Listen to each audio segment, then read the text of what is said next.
Da una riforma che non piace, definita un disastro e che riporta la Corte dei Conti agli anni 90 ai fascicoli aperti, vedi Cabinovia e Triestina, passando per una serie di importanti procedimenti già conclusi.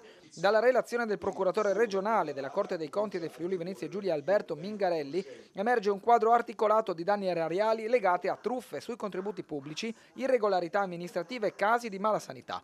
Il fascicolo più rilevante riguarda un presunto danno erariale da oltre 45 milioni di euro legato a contributi statali per l'export.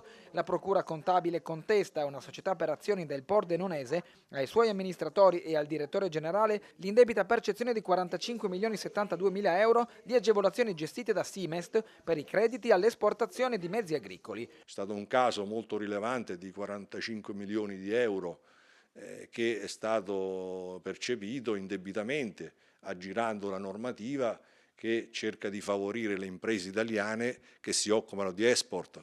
Secondo la ricostruzione sarebbe stato simulato un sistema di pagamenti dilazionati tramite cambiali a una società intermediaria estera per ottenere contributi pubblici sugli interessi, mentre l'importatore pagava in tempi molto più brevi. Rilevante anche il capitolo sanità. Citato in giudizio un tecnico per 91.650 euro dopo la morte di un paziente durante un bypass aorto coronarico a Udine. L'inversione del tubo della linea di aspirazione della macchina cuore-polmone avrebbe provocato l'ingresso di aria nel sangue, causando un'embolia fatale.